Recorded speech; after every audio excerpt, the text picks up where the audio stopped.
Examination in Internal Law, History, Theory and Practice, published by Cambridge University, Press in 2021. He is a senior lecturer of the head of the Department of Law, University of Peradeniya. Prior to joining the university in December 2017, he had worked as a secretariat for coordinating the peace process, the Ministry of Foreign Affairs, the UNDP, the Social Scientists of Association, and the Elementary International Center of Peace Education and Research. We are honored to have someone of this caliber with us today. Please join me in warm welcoming Dr. Kalna Senaran. Thank you.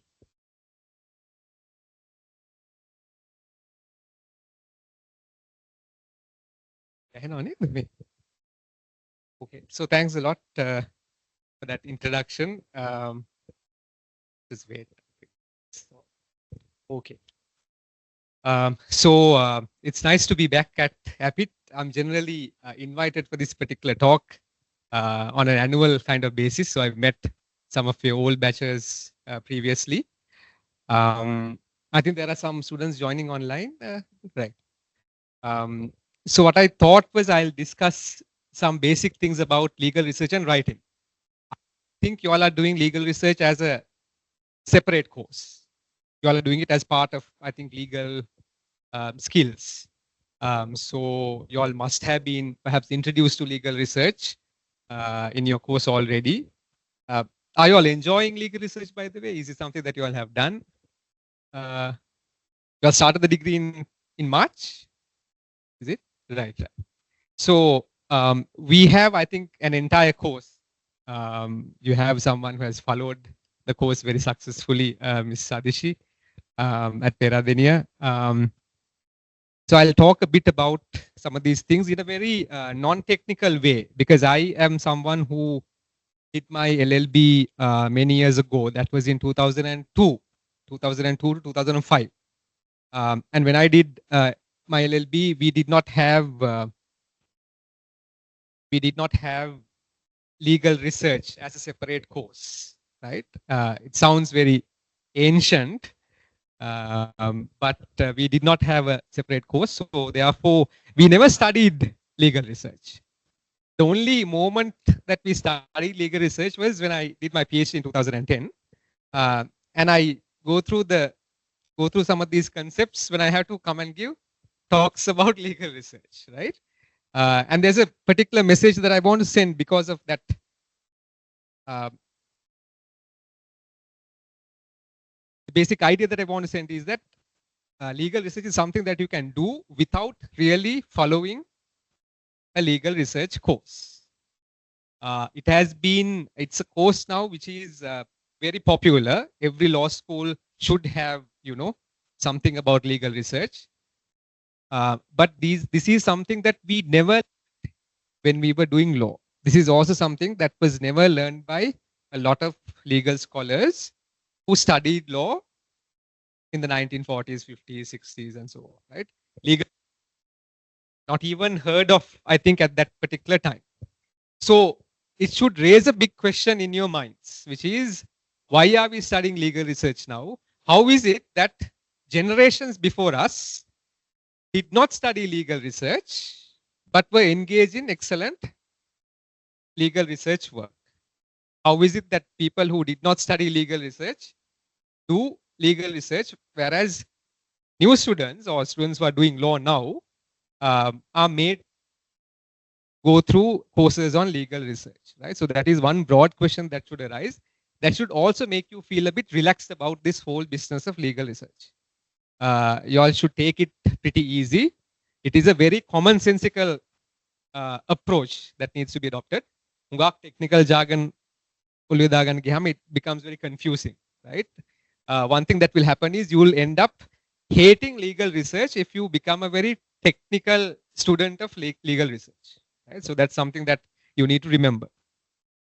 Where did I encounter? So if I did not study legal research, where did I encounter legal research? I encountered it at various places. I don't know whether your parents are lawyers. If your parents are lawyers, you would have, the first place that you would encounter legal research is basically your mother or father doing legal research at home, right? So that was how I was introduced to legal research. I saw my father doing legal research. He was a criminal lawyer.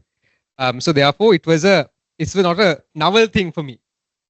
Then at university, or when I was doing the LLB degree, of course, we had to do some kind of research for our assignments, studying purpose and so on. And then at university, or rather at work, while I was doing my LLB, I also worked with a particular legal scholar. Right? I don't know whether you all have heard of him or seen him or know him. Obviously, you might have to know about him very soon. Judge C.G. Veeramantri, who was one of the judges of the International Court of Justice in The Hague. That's like the highest UN judicial organ. He was also one of the youngest Supreme Court judges in the 1970s, 60s, right? So you might come across some of his works, Invitation to the Law, and various other works. So he was a very prominent jurist who had returned to Sri Lanka after being in the International Court of Justice for almost 9 years. So I did some legal research assistance to him, gave him some assistance in when I was in my second year, I think. I did my LLB London degree. We only had 3 years of study. You all have, I think, 4 years, right? And we had 4 courses per year into 3 years. Life was very convenient at that time, whereas now I think it's quite complicated. At university, we teach 2 semesters per year. One semester has about 4-5 courses, right? So we are talking about how many courses are these? About 40 courses that the law students now have to go through, whereas I did only 12 courses, right? As an undergraduate student. So this is where I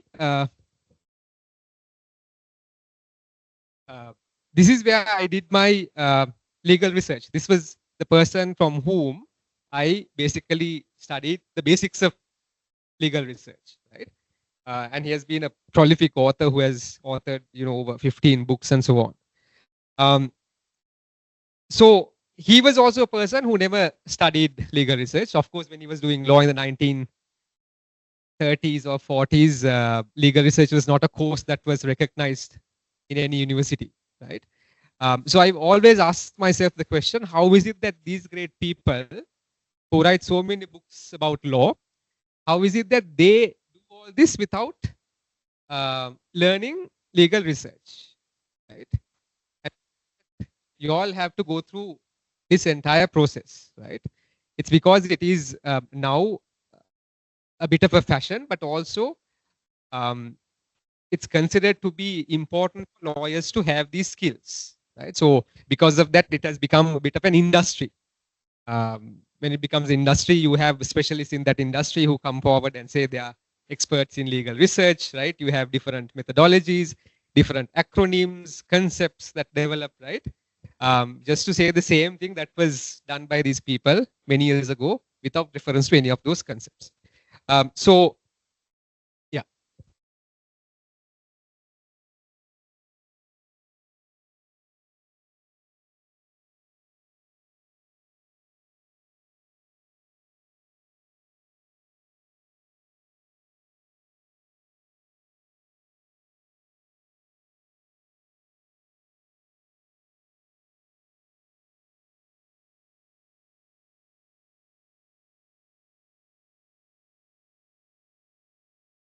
Uh, ඒකද වෙනස් කරන්නේ?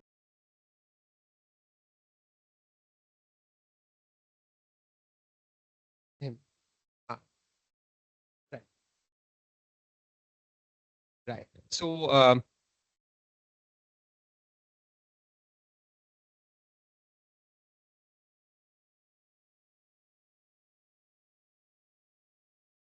right. So without learning legal research in any of the courses, I figured out early on that there were some requirements to have, some of the characteristics that you need to have to become a successful legal researcher.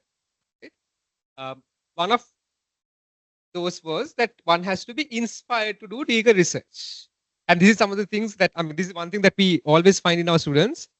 They are not inspired enough to do legal research. So obviously, when it comes to their research project, finally, they have a major problem figuring out what a research question is, what their topic ought to be, right? How to do research. Uh, for me, inspiring was this particular person that I was working with, Judge Veeramanth. And the question that you all need to ask yourself is, if you are interested or if you want to do legal research in the future, are you all at least inspired by someone who has already done legal research? Do you all know of any writer, any author, any legal jurist that you all look up to, right? Because sometimes having some inspiring figure in front of you might make your legal research work more interesting, and you'll be inspired to do legal research, right?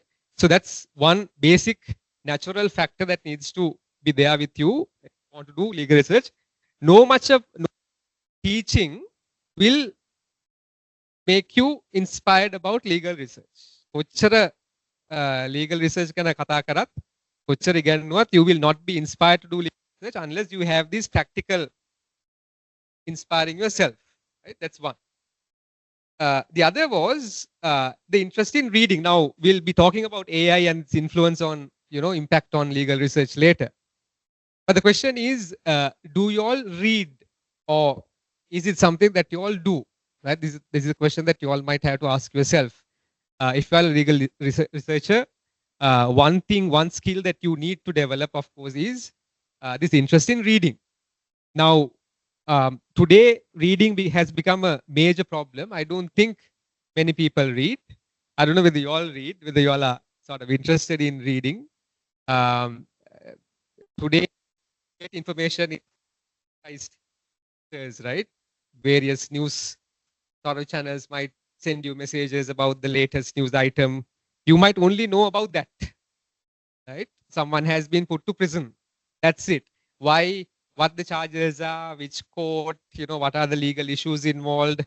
You might not, the SMS does not tell you all that, right? So likewise, even India-Pakistan conflict, you might know that there was some bombing, but you might not know why, what's the history, what has happened thereafter, right? Because reading the papers, for example, is not a major concern, right?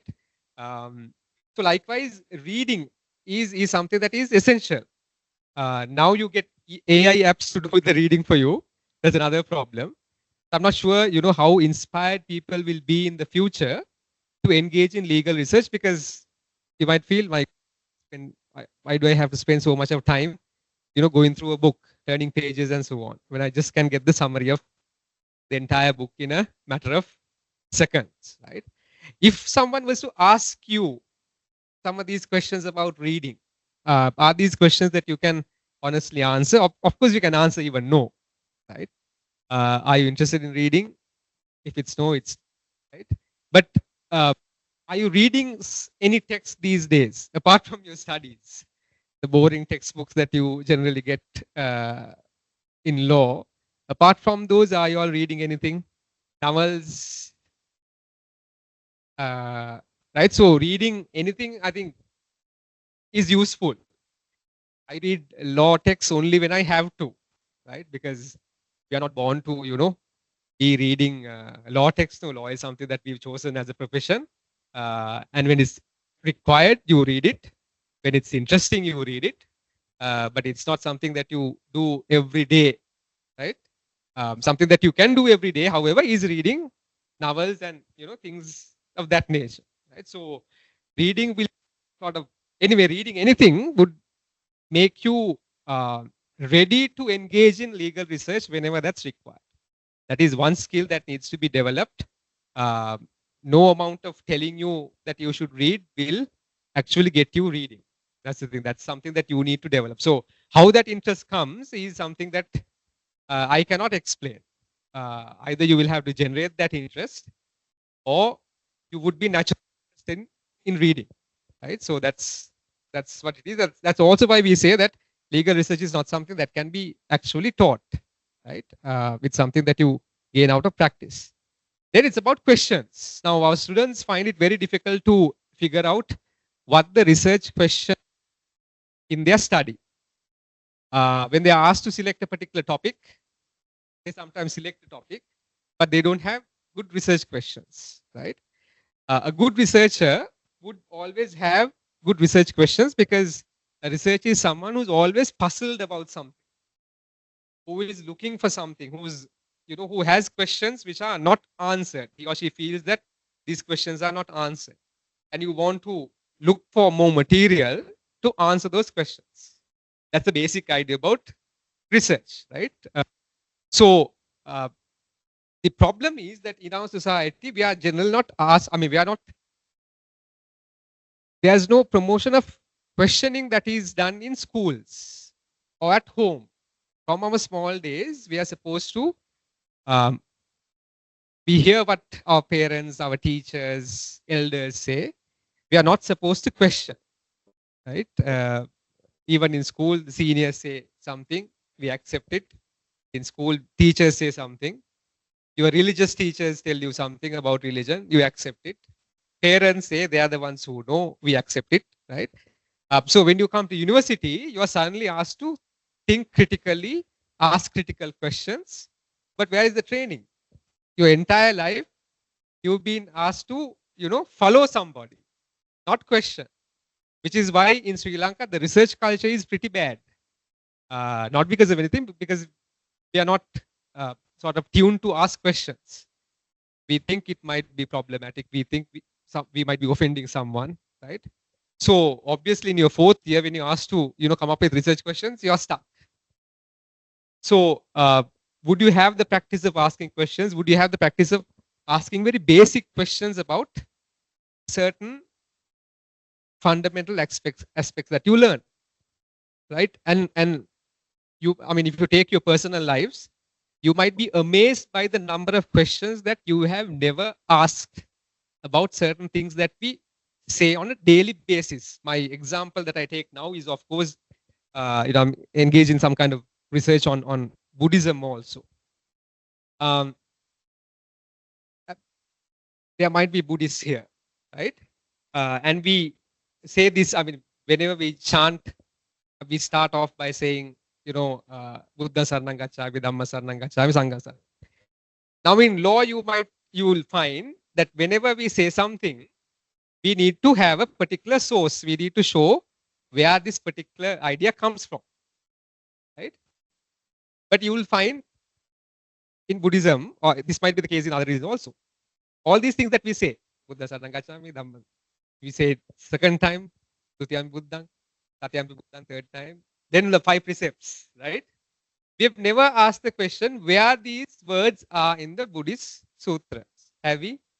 If you are asked a question, can you tell us what the source of the 5 precepts are? We don't know. Why? Because we have never asked. And you'll be surprised when you look at them, they are there. But it's a completely different meaning that is actually promoted, right? Buddha Saranam Gacchami does not come in Buddhism in that order. It comes in a different order. And the reason, I mean, this is very alarming because we never asked the question. We've been told, ඉස්සරම කියනවනේ බුද්ධ හැමතැනම යනවා ඔක්කොමල කියනවා අම්මලත් කියලා තියෙනවා තාත්තලත් කියලා තියෙනවා ඔක්කොම කරලා තියෙනවා. But just ask someone, even a Buddhist monk, you ask, will you? You ask, ඔක කොහෙද හාමුදුරුවෝ කියලා තියෙන්නේ කියලා මට පෙන්නන්න කියලා. They'll get stuck. And because actually it's not those 3 words, it's the complete opposite word that you get in the Magadhi language, right? So these are simple things, right? Just imagine that basic question, where do you find it? Unravels an entire problem in society, right? So we've just followed all these things that have been told to us, and just imagine something like law. If you don't question, what a lot of things can get passed off as. So asking is important. It doesn't mean that you need to have the answers, but you will figure out that sometimes these basic questions are the questions that would lead you to engage in some serious research in the future. Right? Not very technical, complex questions, but simple questions, right? What does it actually mean? Where is it said? Is it actually said in those exact terms?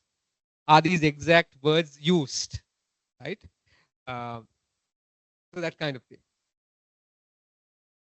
Writing, again, I'm not sure whether you all are interested in writing, but uh, writing is something that is absolutely essential if you are a researcher. Researching is not useful if you are not interested in communicating that particular message to a wider audience, right? So therefore, writing is important. Again, writing is not something that can be forced onto you. You might naturally get that interest in writing, interest in communicating something simply to a particular audience, right? That is what makes you a good writer.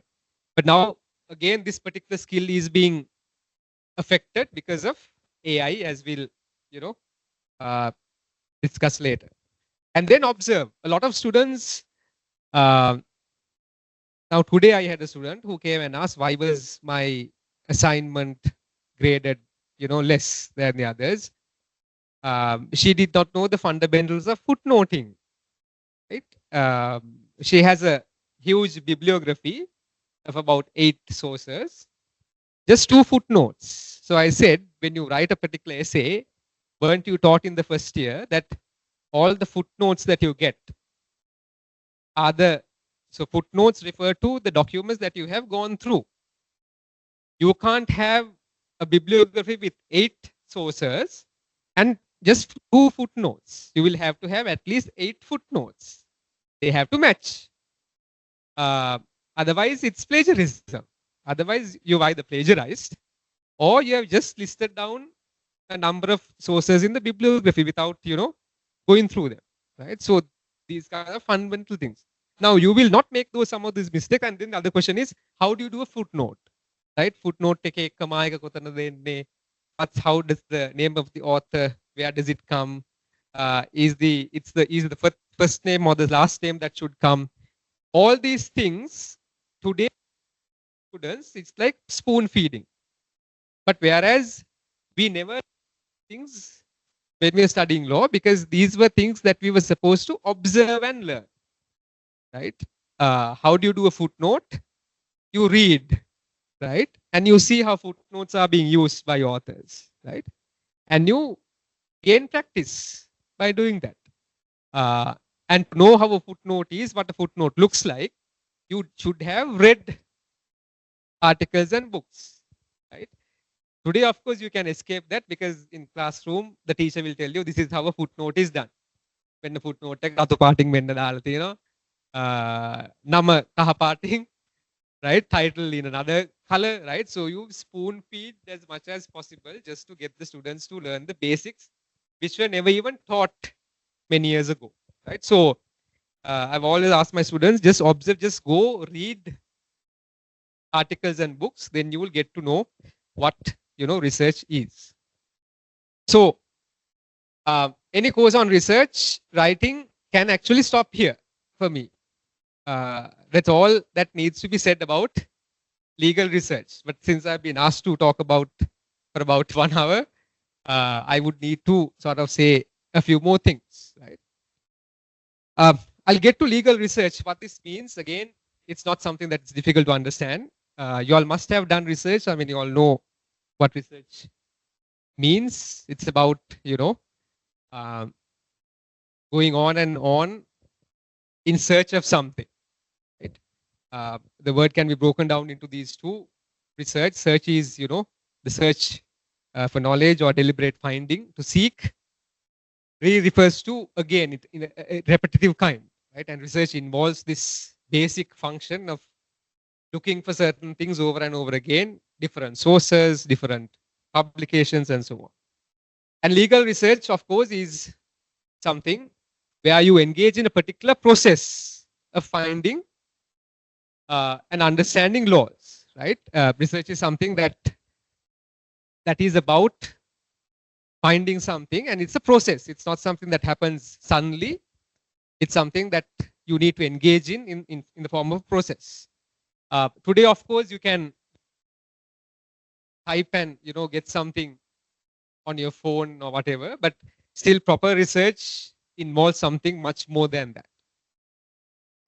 So I've given a few definitions. Again, these definitions are, I mean, turn these words into, various other combinations and come up with different definitions. But basically, it's about finding and understanding laws in order to solve particular legal problems that we are confronted with. Uh, Another question that arises here is, so why do we teach legal research? This has been an issue has, confronted me, because I've always felt that legal research is not something that needs to be taught that seriously. And when you look at the history of legal research, you will find that there's a particular reason why we are teaching legal research. In the US, this was not a popular thing many years ago, but it became popular somewhat in the 1940s, 50s. And there was understanding that lawyers need to have these skills of research. And it's only in the 1990s then, there's a report, Robert McCreight was the main author of that particular report. They pointed out that one of the skills that had to be essentially developed was the skill of legal research, right? That was something that was supposed to make the life of legal professionals, lawyers who are practicing in courts, better and more successful. Right? So they came up with this idea that legal research has to be an essential course in the law schools. Right? So in the 1990s, you find legal research becoming one of the major courses. And then in the UK, Commonwealth countries, legal research was something became popular only after 2000. Right? So I did my law degree 2005. Even then, it was not that popular, but 2010, around that time, even the UK law schools started, I think, teaching legal research. I think your course still does not have a separate subject called legal research, but sometimes very soon, that might also come. So there's a reason why legal research is being currently taught. And today we have to go through this largely because of the US influence, the US influence on legal studies all over the world. That is one issue. My main question with regard to legal research, of course, is this. Are we doing better research now that we are studying legal research? Right? I don't know how you all would face it, because you all are, your generation, you all study legal research. That's how you get to know about legal research. But when you learn legal research, when you try to study all these concepts that will come, right? You might be bored with legal research as you already are in this class, right? Already legal research is something that appears to be quite boring. It's something that you need to do all alone, right? There's no clear way in which you can do it. So already you all might be wondering, what on earth is this? And that is exactly the problem that is with legal research. When you are supposed to follow classes on legal research, it's utterly boring, right? It's something that you learn ideally by doing, right? So we didn't have to go through these kinds of lectures that much when we were doing legal studies, because legal research was not a course that we follow, right? So therefore, do legal research, and that's how you will get to know what legal research is, right? So what I've seen over the years, because I've seen how legal research was done many years ago, I've now seen how undergraduates and postgraduate students do legal research, right? The students now are utterly confused about legal research. They are utterly confused. They are not interested. They are scared to take up legal research. They are wondering whether this word is correct or whether this particular approach is right, and so on. They have problems about the terminology, the language that is used. All of that is because it's made into a technical kind of subject. It's a very technical subject, and therefore students generally think that legal research is something extremely difficult. That is something that they simply cannot do. It's only meant for some academics who might go on to do academic work or research later on. They don't realize that legal research is something very simple that everyone has to do someday in their lives as a lawyer, right? Uh, so that's one issue that comes up.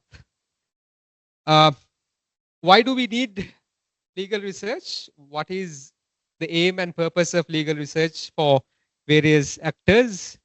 Legal academics, of course, it's understandable, right? To produce critical knowledge, to critique legal doctrines, right?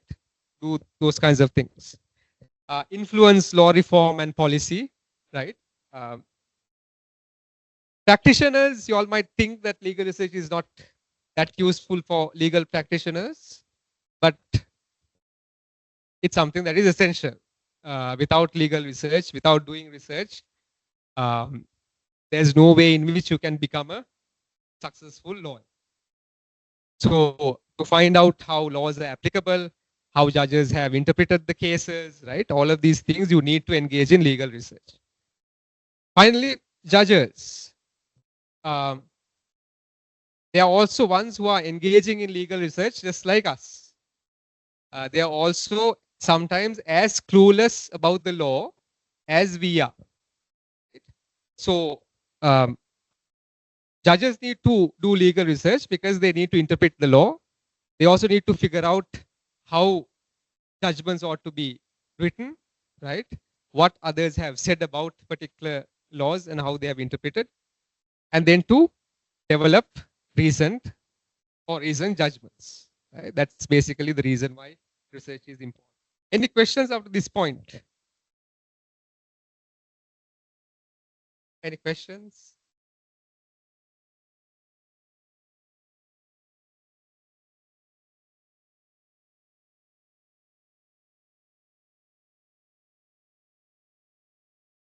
Currently, what have you learned about legal research in class?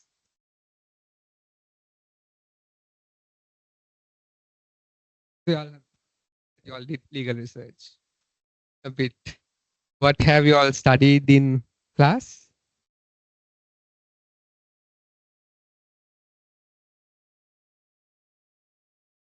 Anything that you can list out?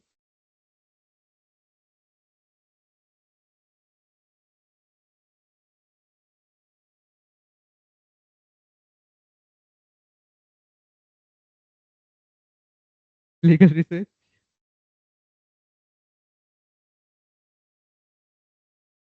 Now is the time to go back to that answer and say, no, actually, we have not done legal research. What is it that you all did under the name of legal research? Anything?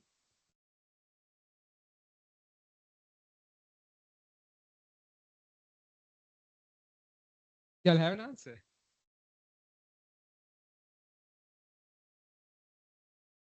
Sorry? Finding cases, journal articles, and so on. Right. Uh, did you all do any basics about what legal research is, or uh, is it about finding sources? Right. Yes.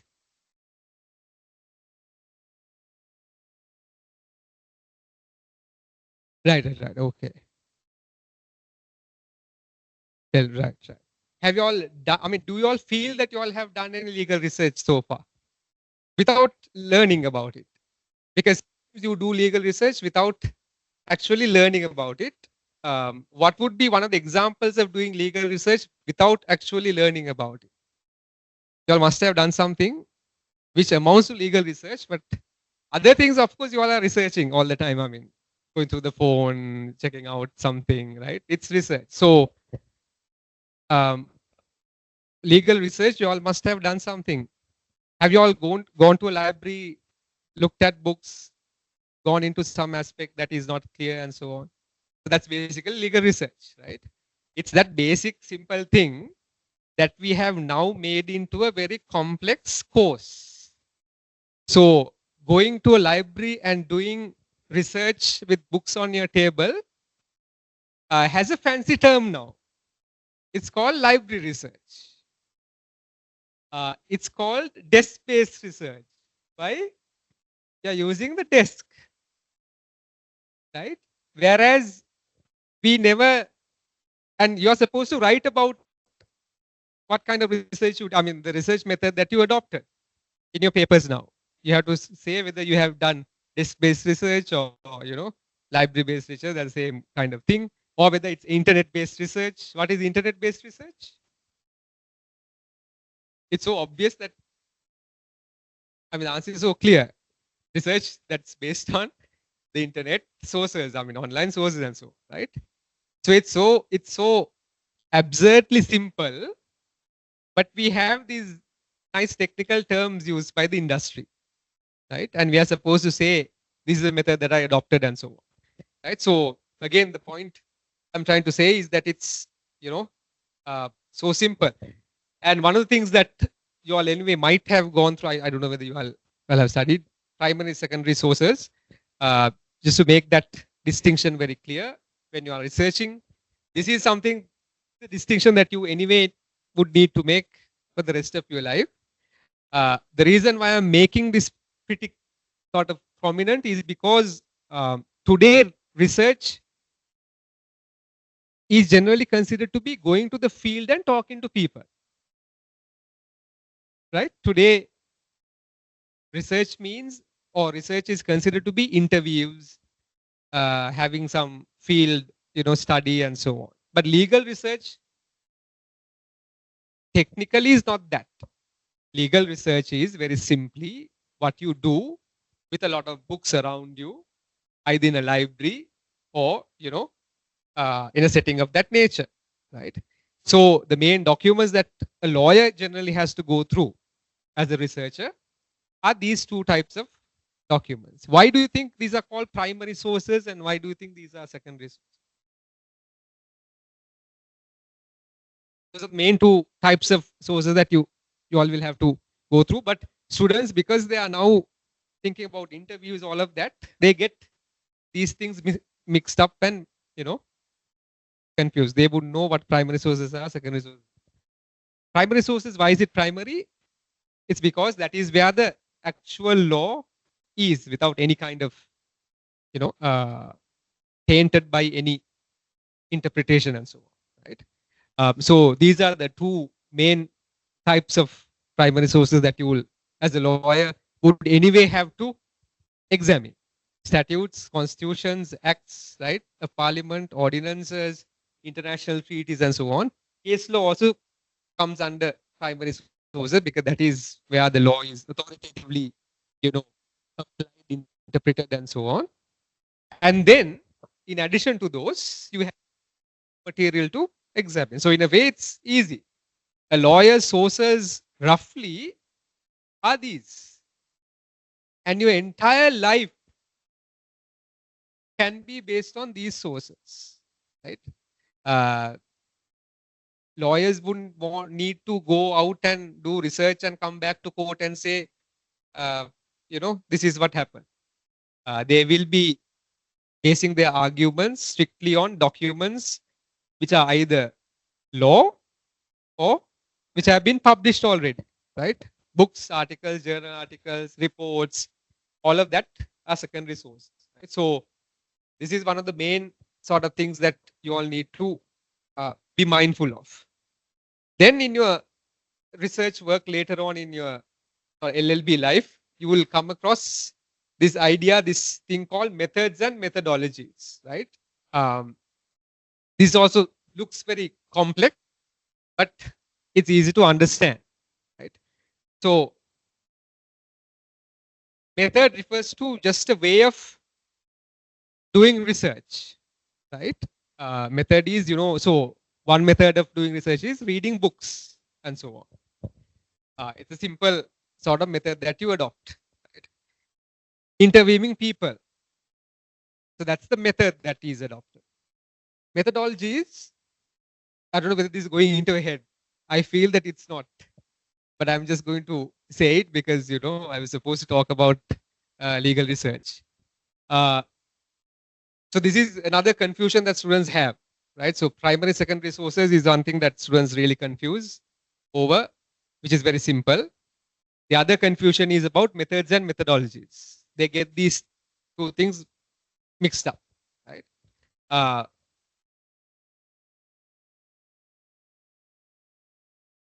and just to figure out the difference between these two elements, this example is something that you can very clearly sort of, I don't know whether you remember this, but this is something that you can uh, take note of.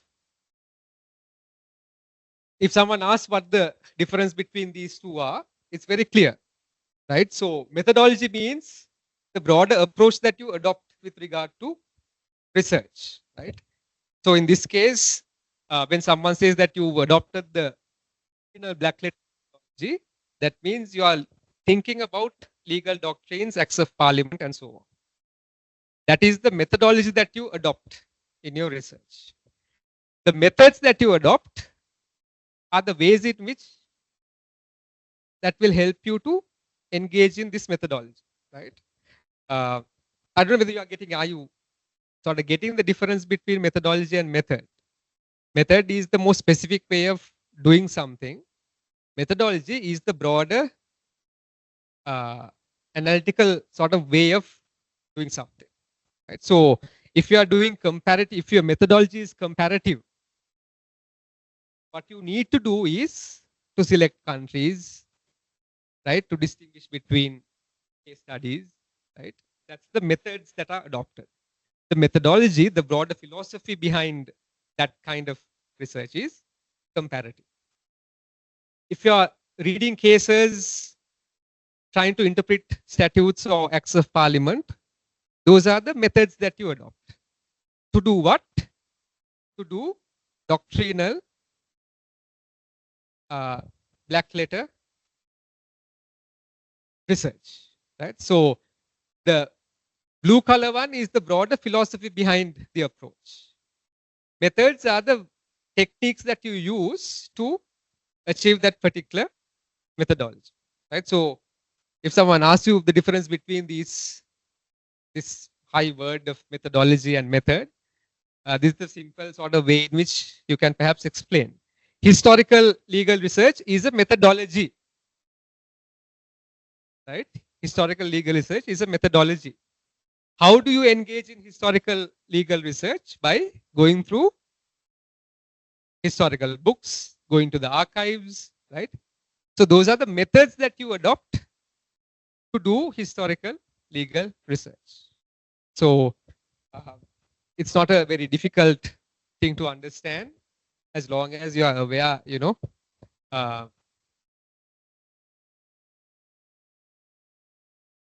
if that is going into your head. I mean, I hope it is going, but so it's not a difficult thing. Do you have any questions about those two? I mean, is it clear? Is it not clear? Or is it like we'll figure it out? You just finish your presentation, we'll figure it out somehow. That kind of approach. Um,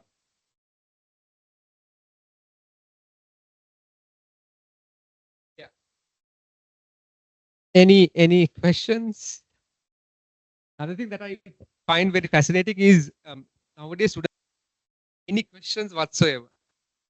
It's absolutely clear to them.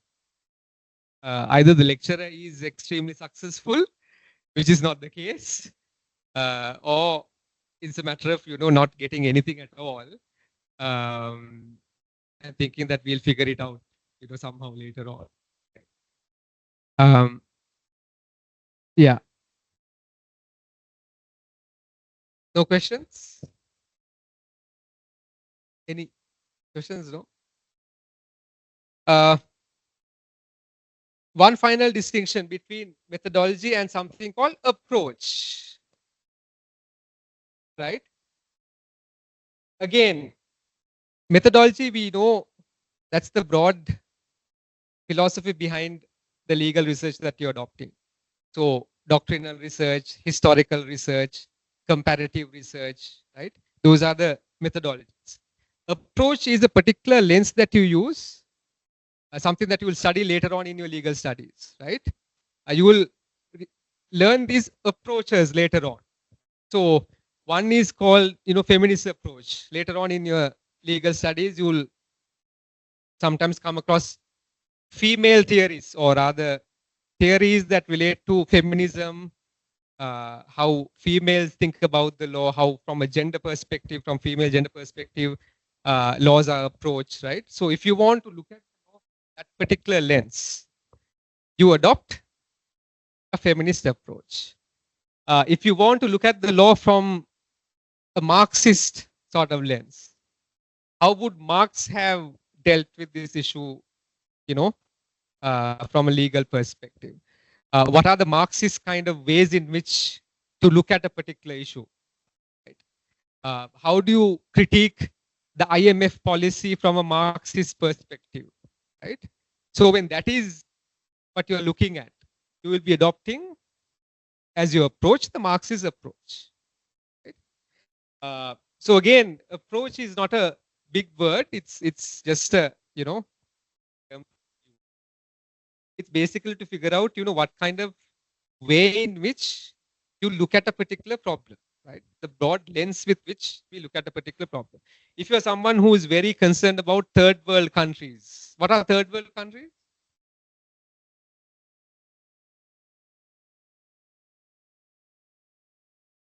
Third world countries? මේකට උත්තර දුන්නේ නැත්නම් මෙතනින් සාදිස් ඉවරයි lecture එක. After that we can talk about the weather, how the AC is 25. The lighting is good. This color is nice. What is the third world country?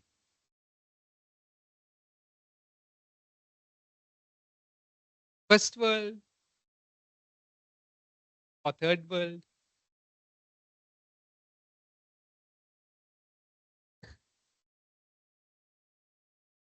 Somewhat.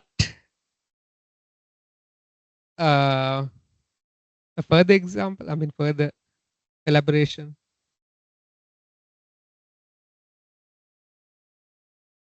If someone says it's a third world country, what does it mean? There is some economic dimension also, not so developed, developing kind of idea, but a third world country largely is a country which has a history of colonialism. It has been once colonized by a Western power, basically. So there are scholars who look at problems from the third world perspective, from the perspective of those who have been colonized by others. So when you look at law from that lens, you will find that the law is something that has been made by colonial powers with their interest in mind. So all their biases come into the development of the law and its application, right? So that is what a third world approach is, right? So therefore, these are not difficult things. These are lenses that we use. So when it's too sunny, we use a what? Sunglass, basically. And you see the world in a different way. It's a bit dark,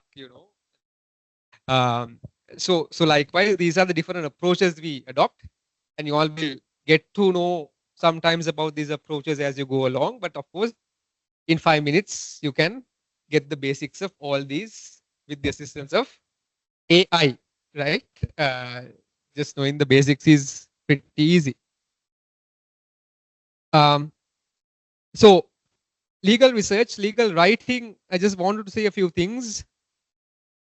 Not that there is so much to say. Writing is something that you all need to develop, practice and so on. I don't know in school whether you all do any long essays. Is it something that's done now? Writing, when was the last time you wrote something?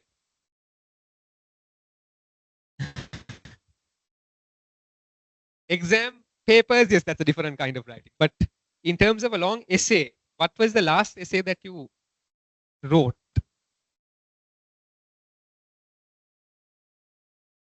Any ideas? So in this course, you haven't done any writing stage. Since March, you haven't done any writing assignments. Um, so you all get two. You all might. So there will be a lot of writing involved, right?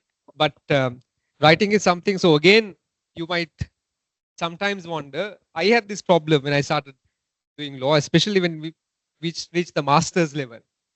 Um, I was wondering why is most of these things very complicated, right? You all might have gone through some of the textbooks.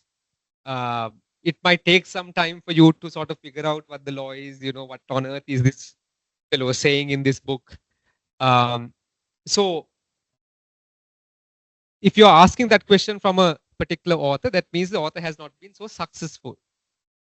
So one of the basics that you need to remember when it comes to legal writing, be it a judge, a lawyer, a legal researcher, or anybody, is that it has to be absolutely clear. Right? And the more clear you are, the more convincing you will be before a judge or anyone else. Right?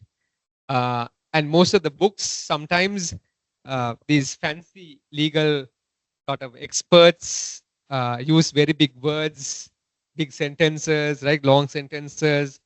And in academia, this is one of the problems. I mean, we or most of the academics generally adopt this kind of approach because that is one way in which you can show that you are, bit of a big person.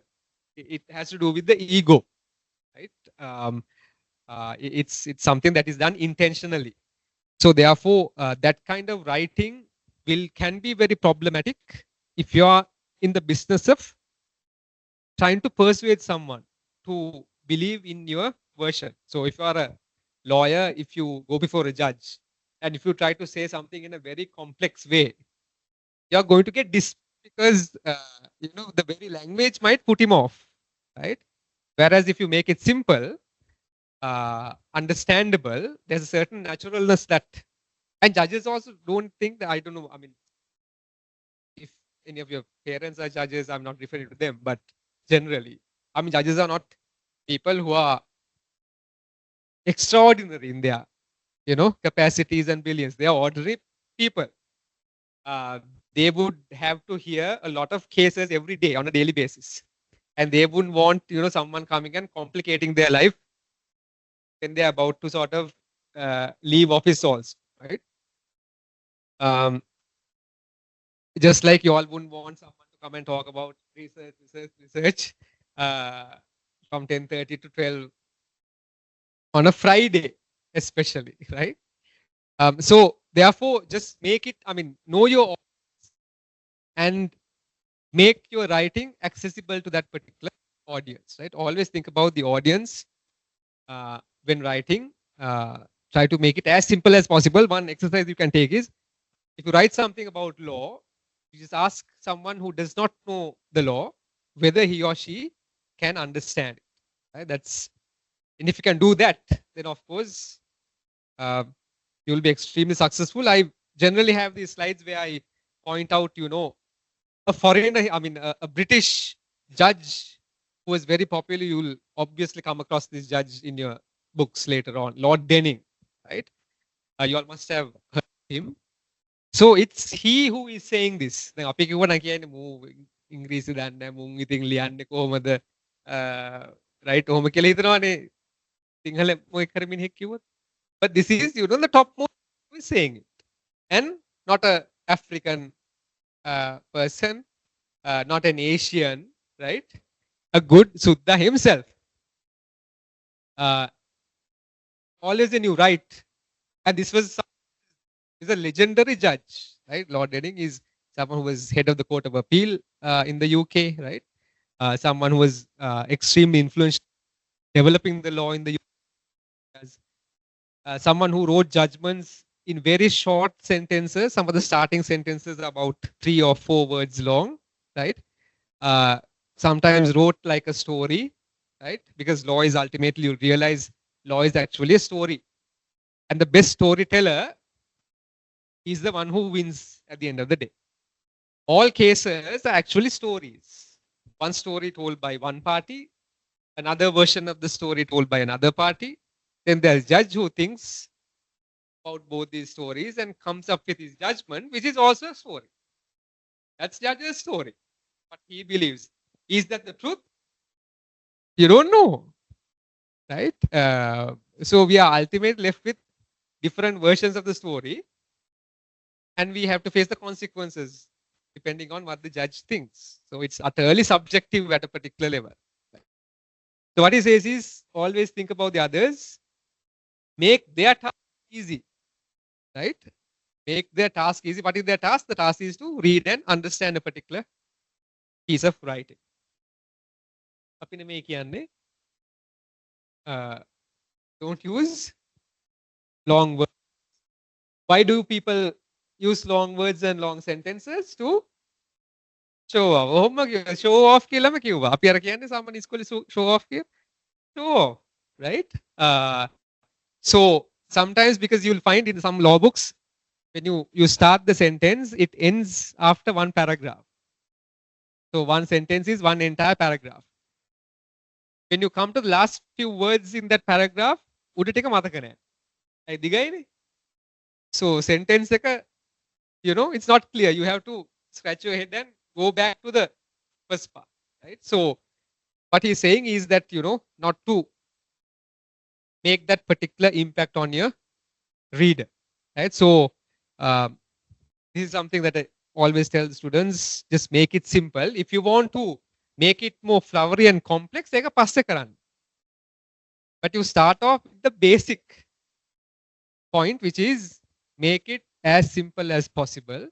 If you want to make it nice, flowery, වැඩ කැලි ටික පස්සේ දාන්න, right? So that is something that you need to figure out. I'll come to the last part, basically, which is, about AI. Now we all know, anyone who has used AI, who's using AI? All, right? So AI is something that obviously is being used now in the legal profession also. There's a lot of things that I think firms are also engaged in doing. I've just heard from some very popular firms in Colombo, right? They have special AI officers also in some of the law firms. And they are supposed to, some of the lawyers are supposed to report every week about how helpful AI was. They are supposed to introduce new AI technologies to the law firm and to make it as AI friendly as possible, right? So that's how important AI has become already. So one cannot avoid AI, right? One cannot avoid AI. One should not act as if AI is not existing, all, because that's a reality. So lawyers or most of the people use it for legal research, to draft emails, documents, right? You all might be using AI sometimes to write emails. From students, we get lovely emails now.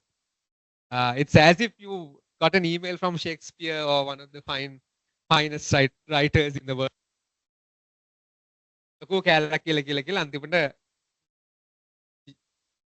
Basically, the email is about you not coming to class tomorrow. But ලොකු කතාවක් තියෙනවා.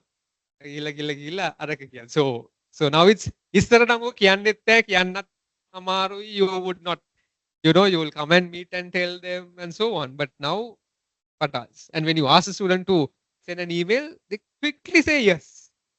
Those days, it's, when you tell a student to write something to you, it's like taking them to prison. But now, can you write to me email? Yes, yes. Patas email. Why? Because Gemini is there. All of that.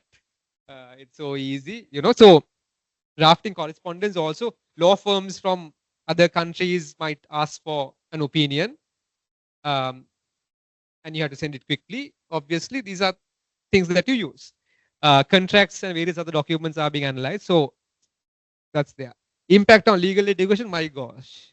Right? So all of y'all are now using AI. Now just imagine we give an assignment to you, lecturer. Now are you to say that I'm not using AI? And I'm using AI, but when I get an assignment, I don't use AI. Right? That's not something that students will say. So obviously legal education has been facing that impact in a very significant way. And now we have seen that AI is an advantage. Earlier, about 1 year ago, 1.5 years ago, 2 years ago, it was an advantage to have access to AI. Now, advantage with NEC, kudu. It's a necessity. Now, if you are not using AI, it's like, my gosh, from which era are you? Right? Dinosaur connect again. But then apart from, I mean, with all these changes taking place, you also see that AI is being misused. So this is where you have to be very careful. These are not fake cases. These are all, actual situations where judges have found out that the cases that you've cited are wrong. Right? There are wrong cases that have been cited by lawyers, and all these things are done by lawyers, misuse by lawyers. Lawyers, right? Not these non-lawyers or lay people. It's the lawyers who have done this. So some have been fined. Some have been fined $1,000, $5,000, and also on May for coming up with bogus cases. We have not seen judges doing it still. Judges would be very careful, right? Judge it's chaotic. Right? Lawyers, of course, because of the rush and all that, they might come up with this, not to justify, but that's extremely unethical and problematic. But but the other thing is this: if a judge does not check and use something that the lawyer has told, then you're done, right? That's the problem. So misuse of AI by lawyers. If lawyers are doing this, law students, right? So that is the issue. Then apart from that, this is what students seem to be doing. Recently, I gave an assignment to the students. You all might get assignments, and Sadeshi, definitely right? So they use various tools, right? There are so many tools, and the assignment generally is done in this way. I mean, now it's easy. You insert the question, right? You can insert the entire question. ලැජ්ජාවක් හිරිකිතයක් නැතුව ඔක්කොම දාන්න පුළුවන්. Then you get the structure of the essay. You can ask for the structure. You can be very personal with your AI. That's one sort of, that's another skill that you need to develop. You can't just say critically evaluate. You might want to say that you are a second year first year student, right? I'm struggling a bit with this particular topic. I need you to clarify it, and make it understandable to a lecturer or whatever. So, and you all get the structure. That the structure I just went to get some initial thoughts about the answer, right? Actually, simple වැඩේ තමයි ළමයි ගිහිල්ලා ඕක දාලා get the answer, cut paste, right? Do a bit of touching up, and that's it, right? That's basically the thing. So some say they structure the answer. They say, some say that they do it to generate ideas. පොඩක් ඉනිෂ් පොඩි block එකක් තියෙනවා. පොඩි research එකක් කරන්න. Initial ideas. Once you get the initial ideas, you can planning, selection of subtopics. So now you find all these assignments and essays have nice subtopics. Tuck ලස්සන තියෙන bullet points තියෙනවා. එතකොට දන්නවා වැඩේ හරි කියලා. Develop a starting point for that. So some students find it difficult to start the essay. You all have that way when you are asked to write something. Sometimes start එක එන්නේ නිකන් අර මොකක්ද වගේනේ අර ටීවී එකේ ගහනවා එන්නේ නැති වගේ. start එක එන්නේ පොඩ්ඩක් AI එකෙන් assistance ගත්තාම right? Now AI එකෙන් start එක විතරක් ගන්න බෑ. AI එක one of the problems with AI is start එක බෑ ඔක්කොම එනවා. Right? අර loose motion වගේ එනවා. So yeah, sometimes you can't stop. You have to say no, enough. Just give me 2 paragraphs, right? So if you're honest enough, you will say just give me 1 paragraph about this because I just start, uh, right? And then organize information.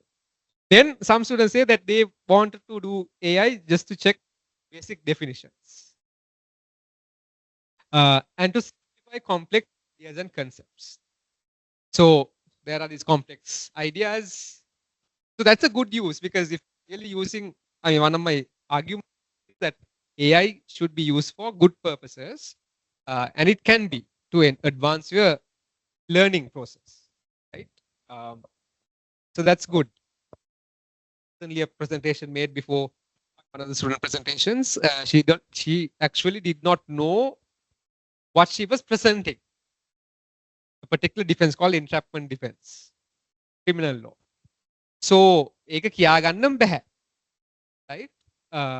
But she has produced a proposal also. And when you ask her to sort of tell it to me in a simple way, you can't. And one of the things that I said was, and the other panelists also, which is that now you have access to AI. So bloody go through AI, ask the AI to simplify this to you so that you understand it in a clear manner, right? Because AI is excellent at doing that. AI will give you a very simple way of understanding things, right? So as long as you make use of AI in that way, right? So if she had done that, she could have easily given us with an example, but it was a මේක කරේ නෑ. Proposal එකේ නිකන් ආපු දෙයක් ලිව්වා, and that's it, right? So make use of AI in a good way. Some say it's for correct, spelling and grammatical mistakes. So for grammar, of course, I think this is something that is anyway proposed. Grammarly, I don't know whether you all have used. Some students use it. And then translate. Some, of course, write their essays in Sinhala and get it translated into English. That's also happening now. Recently, I asked the students to do an assignment. I didn't tell them to use AI. What I told them was, if you use AI, tell me what the process was. හොරකම් කරන්න කිව්වේ නෑ. හොරකම් කරොත් කොහොමද කරන්න කියලා මම කිව්වා. right? මට කියන්න කියලා. මම ඔක්කොම හොරකම් කරා කියලා කිව්වා. right? I mean, luckily they are not lawyers still. Smart too. So what they said was they said this is how they did it and so on. And some said that they actually translated parts of their essays. So they wrote in Sinhala and got it translated. Right? So that's all. I mean, there's some help, but it's problematic if you were to give that as an assignment, having written in Sinhala. So this is what's basically happening. My experience, of course, is use some of these. You all might have used something that I would actually recommend. This is not marketing or whatever. I'm not attached to that company. I don't get a cut out of it. But something that is very helpful is AI Pass, right? AI Pass has all this. Saji, were you there when they came to department? No.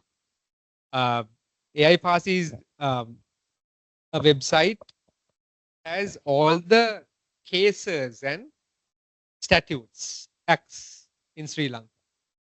So you have about 40,000 cases. They updated on a weekly basis, right? And each of these cases, so generally when you research a case, you get the summary. Wonderful, no? Summary එකනේ ගහන්න කියලා කියන්නේ case notes හදන්න කියලා summarize කරන්න summary notes හදන්න කියලා උගන්වනවා. දැන් මේක ගහුව ගමන් මේකත් එක්ක වෙනවා. Right? I mean, you get citations, you get the laws that have been referred to in the case. So in a judgment, you might find various laws being referred to by the judges, by the party. ඒ ඔක්කොම list එකක් එනවා. The key points of the entire case summarized, key arguments and the counter arguments. right? How it was. So key arguments of the petitioner. What was the response of the judge? Then you have a special AI to answer questions about this particular case.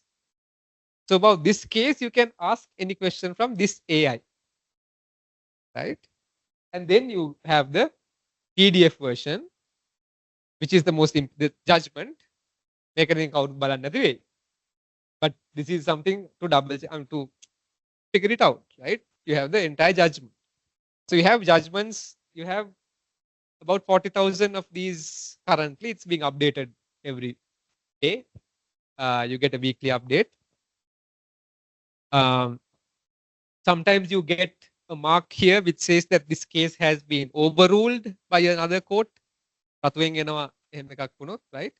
it's fully updated and it's thorough with stuff. You get another AI, a general AI in this website where you can ask that AI for cases. Can you give me some of the most important cases on the right to equality that have been decided between 2000 and 2020? So if you ask that question, it will give you the main cases. Right? But now it's just a matter of knowing the correct question. And then you get all of that. So this is something that we anyway use as academics. We found this to be very useful. So all this has, raised questions about what it is to be a legal researcher, teacher, student in this particular age. Right? That's something that we've been constantly thinking about. My general sense at the moment is that legal research or being a successful sort of legal researcher will be quite challenging. You can research, that's fine. But if you are interested in publishing and becoming, a known legal researcher, it might be more difficult because today you might need to be more focused on this question of being original. Why is that? Because so many people can do legal research without much effort. And this happens in assignments. Assignment at Dunhama, you're supposed to be very creative. The answers that we get sound the same. Right? එකම දේ order එක වෙනස්. මොකද AI එකේ ඒ order එක ලස්සන වෙනවනේ. ඕක පොඩ්ඩක් එහෙම කරලා අනිත් එක්කනක් දෙනවා. So we get the same answer over again. Perfect grammar, no mistakes, right? But it's artificial. අර මේ පෝරණු පාන් කියලා දෙන්නේ මේකේ machine එකේ හදන පාන්, right? That's the problem.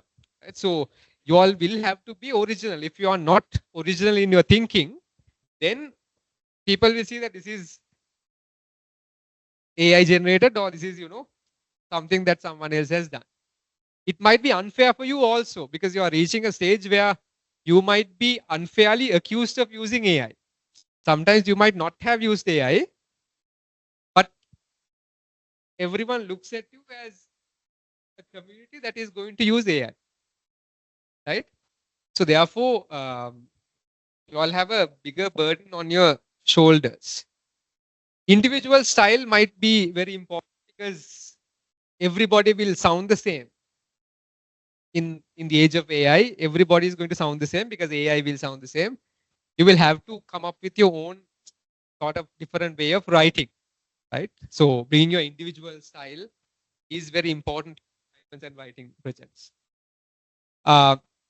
You have enough and more information. Information, there is loads and loads, all types of unnecessary information, right? AI internet, Google, you have access to different websites, news reports, and so on. So how do you select what is correct and what is not correct? Right? Will be one of the main questions.